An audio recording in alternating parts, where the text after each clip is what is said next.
Hello नमस्कार दोस्तों, स्वागत है आप सभी का मैथ्स एजुकेशन यूट्यूब चैनल पर। यहाँ पर अभी डेली 20 क्वेश्चंस का सेट चलाया जा रहा है, जिसका ये पार्ट 2 है आज फ्रेंड्स। आप ये क्वेश्चंस आप सभी के लिए बहुत ही ज़्यादा महत्वपूर्ण होने वाले हैं यदि आपने एनसीएफ, इसरो, डीएमआरसी, एनपीसीआई या फिर आप सीआईटीएस का एंट्रेंस एग्ज़ाम देना चाहते हैं तो।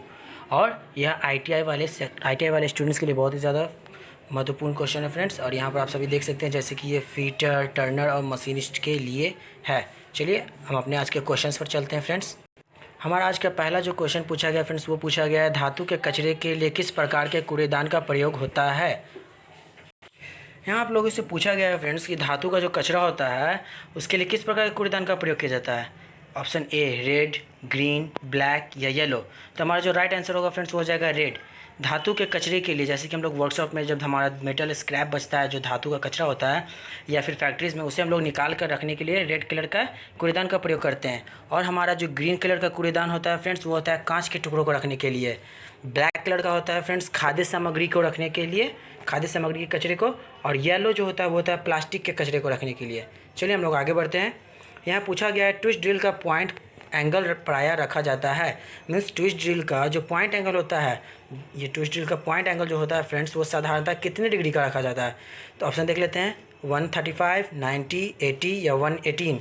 तो हमारा जो राइट आंसर होगा फ्रेंड्स वो हो जाएगा ऑप्शन डी 118 मीन्स 118। चलिए हम लोग आगे बढ़ते हैं। आगे पूछा गया है पहले से बने छिद्र को बड़ा करने को क्या कहते हैं। मीन्स हमारा ये क्वेश्चन हमारा ड्रिलिंग से पूछा गया। हमारा अगर पहले से कोई छिद्र बना हुआ है तो हमें उसे बड़ा करना है फ्रेंड्स। ओके, तो हम लोग उस पर क्या करेंगे, तो हम लोग वहाँ पर करेंगे फ्रेंड्स। चलिए ऑप्शन देखते हैं। पहला ऑप्शन है रिमिंग, बोरिंग, ब्रोचिंग या नन ऑफ दिस। तो हमारा जो राइट आंसर हो जाएगा फ्रेंड्स वो हो जाएगा बोरिंग। बोरिंग जो क्या होता है, पहले से किए गए छिद्र को बड़ा करने की क्रिया को बोरिंग कहते हैं। यह बोरिंग टूल के द्वारा किया जाता है। रिमिंग एक प्रकार का फिनिशिंग ऑपरेशन है जो हमारे होल के अंदर जो रफनेस होता है उसे दूर करके उसे शुद्ध साइज़ में बनाने के लिए होता है। अब ब्रोचिंग एक प्रकार का कटिंग ऑपरेशन है जिसमें हम लोग एक ही स्ट्रोक में धातु के ऊपर कटिंग करते हैं फ्रेंड्स। चलिए आगे बढ़ते हैं। आगे पूछा गया है कि जिग की शुद्धता होती है, जो जिग होता है उस जिग की शुद्धता कितनी होती है। जिग होता क्या है फ्रेंड्स, पहले जिग जो होता है फ्रेंड्स वो एक प्रकार का कटिंग टूल होता है, क्लैंपिंग टूल होता है। वो क्या करता है, क्लैंप करता है, और हमारे जो कटिंग टूल होती है उसको वो गाइड भी करता है। ओके फ्रेंड्स, इसीलिए जिग एक बहुत ही अच्छी चीज़ होती है। इसका प्रयोग ज़्यादातर फैक्ट्रीज़ में किया जाता है। चलिए हम लोग देख लेते हैं इसका ऑपरेशन से शुद्धता कितनी मिलती है। 10%, 20%, 20 to 50 या 100। तो जिग जो होती है फ्रेंड्स उसकी शुद्धता 100% होती है, बहुत ही ज़्यादा शुद्ध होता है। ओके, जिग के अलावा एक और होती है फ्रेंड्स जिसे हम लोग कहते हैं फिक्सर। ओके फ्रेंड्स, जो फिक्सर होती है वो भी जिग की तरह ही होती है मगर उसमें इतनी ज़्यादा शुद्धता नहीं होती है। चलिए हम लोग आगे बढ़ते हैं। हमारा आगे का क्वेश्चन पूछा गया है कि कास्ट आयरन की ड्रिलिंग के लिए कौन सा शीतलक प्रयोग किया जाता है। मीन्स कास्ट आयरन की अगर आप ड्रिलिंग कर रहे हैं तो उसके लिए आप कौन सा शीतलक, मीन्स उसे ठंडा करने के लिए आप किसका प्रयोग करेंगे, केरोसिन का, लेड ऑयल का, कंप्रेस्ड एयर का या फिर वाटर का। देखिए फ्रेंड्स, जब हम लोग कास्ट आयरन की ड्रिलिंग करते हैं तो हमें किसी प्रकार की शीतलक देने की आवश्यकता नहीं होती है, लेकिन यहाँ पर ऑप्शन में नहीं दिया गया है। तो हमारा यहाँ पर जो ऑप्शन होगा फ्रेंड्स वो हो जाएगा compressed air. Okay, compressed air friends, compressed air भी एक शीतलक ही होता है। ओके, चलिए कास्ट आयरन के लिए कंप्रेस्ड एयर का हम लोग प्रयोग करते हैं। निम्न में से कौन सी ड्रिलिंग कार्य का उदाहरण नहीं है। मीन्स यहाँ पर पूछा जा रहा है ये 4 ऑप्शन इसमें है, कौन सा ड्रिलिंग का कार्य नहीं है। चलिए देखते हैं ऑप्शंस। नर्लिंग, अंडरकट, ट्रिपेनिंग या none of this. Okay friends यहाँ पर क्वेश्चन में कुछ मिसप्रिंट हो गया, यहाँ पर नहीं होना चाहिए था फ्रेंड्स। ओके, हमारा जो क्वेश्चन होगा वो होगा कि निम्न में से कौन सी ड्रिलिंग कार्य का उदाहरण है। मीन्स ड्रिलिंग कार्य का उदाहरण कौन सा होगा, तो हमारा जो हो जाएगा फ्रेंड्स वो ट्रिपेनिंग होगा। ट्रिपेनिंग एक प्रकार का ड्रिलिंग ऑपरेशन है जिसे ड्रिल मशीन में पकड़कर हम लोग पतली सीटों के ऊपर वाशर या फिर सीट के टुकड़े काटने के लिए प्रयोग करते हैं। ट्रिपेनिंग जो एक प्रकार का ड्रिलिंग कार्य है फ्रेंड्स। ओके, चलिए आगे बढ़ते हैं हम लोग। आगे पूछा गया है फ्रेंड्स कि टेपर सैंक ड्रिल पर कौन से मोर्स टेपर होते हैं। यहाँ से हमें यह पता चलता है फ्रेंड्स कि टेपर सैंक जो ड्रिल होती है उसके ऊपर मोर्स टेपर होते हैं। कौन सा टेपर, मोर्स टेपर। अब यहाँ पूछा जा रहा है कि मोर्स टेपर में भी कौन से टेपर होते हैं फ्रेंड्स। तो वो जो होता है फ्रेंड्स वो होता है हमारा MT0 to MT04। Okay friends, option number C ये राइट आंसर है। MT0 to MT4 तक होता है फ्रेंड्स। चलिए आगे बढ़ते हैं। आगे पूछा गया सरफेस प्लेट का बना होता है। हमारा जो सरफेस प्लेट होता है वर्कशॉप में वो किसका बना होता है? ऑप्शन देख लेते हैं, mild steel, high carbon steel, grey cast iron या फिर रॉट आयरन। ओके, हमारी जो सरफेस प्लेट होती है फ्रेंड्स वो होती है हमारी फ्लैटनेस को चेक करने के लिए, मीन्स हम लोग जो जॉब बनाते हैं उसकी फ्लैटनेस को चेक करने के लिए। ओके, और ये जो होती है फ्रेंड्स इसकी शुद्धता, मीन्स ये कितनी शुद्धता तक माप सकते हैं, तो 0.025 तक इस पर हम लोग शुद्धता तक चेकिंग कर सकते हैं। और इसका जो आकार होता है वो होता है वर्गाकार और आयताकार। चलिए आगे बढ़ते हैं। आगे क्वेश्चन पूछा गया है, निम्न में से पुल टाइप, यहाँ पर पूछा जा रहा है कि निम्न में से पुल टाइप स्क्रैपर है, पुल टाइप स्क्रैपर कौन सा है? चलिए ऑप्शंस देखते हैं, फ्लैट स्क्रैपर, हुक स्क्रैपर, हुलनोज स्क्रैपर या फिर एंगुलर स्क्रैपर। कौन सा ऐसा स्क्रैपर है जिसे पुल टाइप मीन्स उसे प्रयोग करते समय हमें उसे आगे की ओर ठेलना पड़ता है। ओके, चलिए तो हमारा जो राइट आंसर होगा फ्रेंड्स वो हो जाएगा हुक स्क्रैपर। हुक स्क्रैपर हमारा जो है फ्रेंड्स वो पुल टाइप स्क्रैपर है।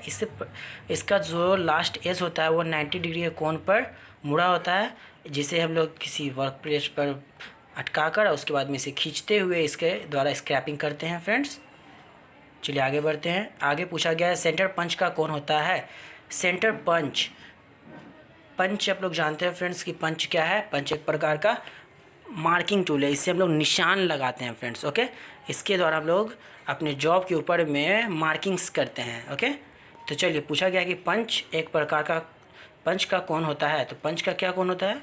30 डिग्री, 45 डिग्री, 60 डिग्री और 90 डिग्री। तो हमारे जो यहाँ पर देखिए फ्रेंड्स ये 30, 60 और 90 तीनों ही पंच के ही एंगल है, लेकिन हमारा जो सेंटर पंच है तो सेंटर पंच का एंगल 90 डिग्री होता है। इसका प्रयोग हम लोग करते हैं जब ड्रिलिंग करते हैं, तो ड्रिलिंग करने से पहले हम लोग सेंटर पंच लगा देते हैं ताकि थोड़ा ज़्यादा गहरा हो जाए वहाँ पर निशान, और उसके ऊपर हम लोग ड्रिल लगा कर आराम से कर सकते हैं। और ये जो 60 डिग्री होता है फ्रेंड्स वो डॉट पंच के लिए होता है। ओके, डॉट पंच के द्वारा हम लोग क्या करते हैं अपने जॉब के ऊपर में पक्का निशान लगाते हैं। और 30 डिग्री जो होता है वो होता है हमारा सीट मेटल में प्रयोग करते समय उसके द्वारा पंच करते हैं फ्रेंड्स। बड़े वृत्त बनाने के लिए प्रयोग किया जाता है, मीन्स अगर हमें बहुत बड़ा वृत्त बनाना हो फ्रेंड्स तो उसके लिए हम लोग किसका प्रयोग करेंगे? ऑप्शंस देखते हैं, simple compass, wing compass, ट्रैमल compass या फिर स्प्रिंग कंपास। बड़े वृत्त बनाने के लिए, तो बड़े वृत्त बनाने के लिए हम लोग जिसका प्रयोग करते हैं वो होता है हमारा ट्रैमल कंपास। सिंपल कंपास से नहीं हो सकता, विंग कंपास से नहीं और स्प्रिंग कंपास से भी नहीं। तो हमारा ट्रैमल कंपास जो होता है वो एक बहुत बड़े रॉड के ऊपर में दो अलग अलग जगहों पर लगे होते हैं। इनके द्वारा हम लोग एक जगह से पकड़ लेते हैं, मीन्स निशान लगा देते हैं, और उसके बाद इस बड़े वाले पार्ट को पूरा घुमा देते हैं फ्रेंड्स। तो इससे क्या हो जाता है, एक बहुत बड़ा वृत्त का निर्माण हो जाता है। Marking table is made of, marking table किसका बना होता है? इसका ऑप्शन चाहे तो आप आराम से छांट सकते हैं फ्रेंड्स। देखिए यहाँ पर दिया गया है कंक्रीट, एल्युमिनियम, ग्रेनाइट या नन। तो हमारा जो मार्किंग टेबल हो जाएगा यहाँ पर हो जाएगा फ्रेंड्स ग्रेनाइट का, क्योंकि एल्युमिनियम और कंक्रीट का तो बन ही नहीं सकता है, क्योंकि ये बहुत ही ज़्यादा हल्का हो जाएगा। एल्युमिनियम बहुत ही ज़्यादा हल्का हो जाएगा। और ये जो हमारा कंक्रीट है तो कंक्रीट का हम लोग क्या बनाएंगे फ्रेंड्स, वो भी अपना मार्किंग करने के लिए, उससे ज़्यादा शुद्धता ही नहीं आएगी। चलिए आगे बढ़ते हैं। आगे का क्वेश्चन पूछा गया है, ट्रायंगुलर स्क्रैपर में कटिंग एज ग्राइंड होते हैं। ट्रायंगुलर स्क्रैपर मीन्स जो ट्रायंगुलर स्क्रैपर होती है उसके कटिंग एज कितने डिग्री पर ग्राइंड होते हैं? ऑप्शंस देखते हैं, 70 to 75 degree, 81 to 87 degree, 45 to 50 and 55 to 60। देखिए फ्रेंड्स, जब हम लोग एक ट्रायंगल बनाते हैं तो जनरली हमारा तीनों कोण हम लोग 60-60 ले लेते हैं, तो उसी हिसाब से हम चलते हैं। तो हमारा यहाँ पर जो होता है ट्रायंगुलर स्क्रैपर के लिए मेनली 60 डिग्री होना चाहिए। तो हम लोग देखते हैं यहाँ पर ऑप्शन में कौन सा सटीक मेल खा रहा है। तो हमारा जो ऑप्शन सटीक मेल खाता है वो ऑप्शन हो जाता है D, means 55 to 60 degree. Okay, चलिए आगे पूछते हैं, देखते हैं। यहाँ पर पूछा गया कि प्लम बॉब डॉट डॉट धातु की बनी होती है। प्लम बॉब जो होता है वो किस धातु की बनी होती है? प्लम बॉब होता क्या है फ्रेंड्स? आप लोगों ने राजमिस्त्री को देखा होगा फ्रेंड्स कि वो लोग एक इस प्रकार का रखे होते हैं जो दिखने में कुछ लट्टू की तरह होता है। ओके, उसके ऊपर से वो स्ट्रिंग लगा देते हैं। तो ये जो होता है फ्रेंड्स इसी का नाम है प्लम बॉब। तो ये पूछा जा रहा है कि ये प्लम बॉब जो होता है वो किस धातु का बना होता है? ऑप्शंस देख लेते हैं हम लोग, एल्युमिनियम, कास्ट आयरन, ब्रास या स्टेनलेस स्टील की? ये हमारा जो प्लम बॉब होता है फ्रेंड्स वो इस प्रकार का बना होता है, जैसा कि आप लोग जानते हैं, अभी जान चुके हैं। और ये बना होता है फ्रेंड्स स्टील और ब्रास का। ओके, स्टील या फिर ब्रास, इन दोनों में से किसी एक का बन सकता है। और इसका पॉइंट कौन होता है, जो होता है 60 डिग्री का। ओके फ्रेंड्स, पॉइंट कौन होता है इसका 60 डिग्री का। और इसका प्रयोग कहाँ करते हैं, तो इसका प्रयोग हम लोग करते हैं पाइप लाइन्स में वर्टिकल चेकिंग के लिए। ओके, चलिए आगे पूछा गया है फ्रेंड्स कि मानक फिलर गेज द्वारा निम्नतम मापित मान होता है। मानक फिलर गेज, जो फिलर गेज होती है पतली पतली सीटों की तरह, जिसका प्रयोग हम लोग दो मैचिंग पार्टों के बीच की खाली स्थान को मापने के लिए प्रयोग करते हैं, उस फिलर गेज के द्वारा न्यूनतम मापित मान कितनी होती है? ऑप्शन देखते हैं। 0.03 mm, 0.03 इंच, 0.03 सेंटीमीटर और 0.03 m मीन्स मीटर। तो हमारा यहाँ ऑप्शन से आराम से छट गया फ्रेंड्स कि 0.03 mm होगा। हम लोग जितने भी ज़्यादा प्रयोग करते हैं वो mm में ही होता है हमारा। चलिए आगे पूछा गया, टेलीस्कोपिक गेज का माप चेक किया जाता है। टेलीस्कोपिक गेज का माप चेक किया जाता है मीन्स टेलीस्कोपिक गेज का जो माप होता है वो किसके द्वारा चेक किया जाता है? ऑप्शन देख लेते हैं। Steel rule, outside calliper, outside micrometer या फिर रिंग गेज। तो टेलीस्कोपिक गेज जो होता है वो एक अप्रत्यक्ष मापी औजार है फ्रेंड्स। तो अप्रत्यक्ष मापी औजार है, तो उसके द्वारा उसका माप हम लोग किसके द्वारा चेक करेंगे? तो हम लोग जो चेक करते हैं उसका राइट आंसर हो जाता है आउटसाइड माइक्रोमीटर। टेलीस्कोपिक गेज कुछ इस प्रकार का होता है जिसके ऊपर हम लोग आउटसाइड माइक्रोमीटर को लगाकर उसके माप को आराम से चेक कर लेते हैं। चलिए आगे देखते हैं। यहाँ पूछा गया है कि स्लिप गेज बनाई जाती है। स्लिप गेज किसकी बनाई जाती हैं? Stainless steel, carbon steel, stabilised chromium steel या हाई कार्बन स्टील? हमारा जो राइट आंसर होता है फ्रेंड्स वो है हमारा option C, stabilised chromium steel. Slip gauge जो होती है वो स्टेबलाइज्ड क्रोमियम स्टील या फिर हाई क्वालिटी स्टील की भी बनी होती है। यह एक सूक्ष्म माप लेने के लिए बनाई जाती है फ्रेंड्स। इसके द्वारा हम लोग सूक्ष्म माप लेते हैं। इसका प्रयोग हम लोग साइन बार के द्वारा भी करते हैं, मीन्स साइन बार के द्वारा भी हम लोग करते हैं। यहाँ पर स्लिप गेज लगा देते हैं और स्लिप गेज के द्वारा हम लोग इससे साइन बार जब ऊपर जाती है तो यहाँ पर ट्रायंगुलर मीन्स ट्रायगोनोमेट्री मेथड के थ्रू हम लोग उसकी या किसी भी पार्ट्स हो या जॉब हो उसकी टेपर एंगल को भी माप लेते हैं। ओके, और ये जो स्लिप गेज होती है, स्लिप गेज का एक और नाम होता है जॉनसन स्लिप गेज। ओके, चलिए आगे बढ़ते हैं। आगे पूछा गया ब्रिटिश माइक्रोमीटर का अल्पमान होता है। ब्रिटिश माइक्रोमीटर का लिस्ट काउंट कितना होता है? ओके, चलिए देखते हैं। यहाँ पर आगे पूछा गया जो option number A 0.001 inch, 0.01 inch, 0.001 mm, 0.0001 inch. तो हमारा जो ब्रिटिश माइक्रोमीटर का लिस्ट काउंट होता है वो है ऑप्शन नंबर ए 0.001 इंच। और हमारा इसी का इस ब्रिटिश माइक्रोमीटर का ही एक और अल्पमान होता है, ये तो ब्रिटिश में है फ्रेंड्स। और अगर मीट्रिक की बात करता है तो मीट्रिक में जो हो जाता है हमारा वो हो जाता है 0.01 mm। ओके, चलिए आगे देखते हैं दोस्तों। यहाँ पर पूछा गया मीट्रिक वर्नियर माइक्रोमीटर की शुद्धता होती है।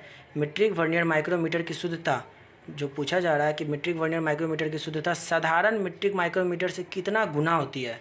साधारण मीट्रिक माइक्रोमीटर से कितना गुना? 2 गुना, 3 गुना, 10 गुना या 5 गुना? तो हमारा जो राइट आंसर है वो है 10 गुना। हमारा आज का आखिरी क्वेश्चन है, welding is a dot dot type fastener. Welding एक प्रकार का फास्टनर है। वेल्डिंग किस प्रकार का फास्टनर है? तो वेल्डिंग देखते हैं options, permanent, temporary, semi permanent या सभी। तो वेल्डिंग जो हमारा होता है वो होता है परमानेंट फास्टनर। वेल्डिंग के द्वारा हम लोग परमानेंट फास्टनिंग कर सकते हैं। इसके द्वारा जो एक बार जोड़ बन जाता है वो उच्च ताप, उच्च दाब और वाइब्रेशंस पर भी जल्दी नहीं खुलता है। ओके, तो चलिए हो गया friends, welding is a permanent type of fastener. और जो टेम्पोररी फास्टनर होते हैं वो होते हैं हमारा नट और बोल्ट। ओके, नट और बोल्ट जो होता है टेम्पोररी फास्टनर होते हैं। इससे हम लोग क्या करते हैं, अपनी इच्छा अनुसार आराम से खोल और बंद कर सकते हैं, जिसमें हमारा जॉब हो या फिर फास्टनर हो, किसी को कोई सी प्रकार की क्षति नहीं होती है। और जो सेमी परमानेंट फास्टनर होता है वो होता है हमारा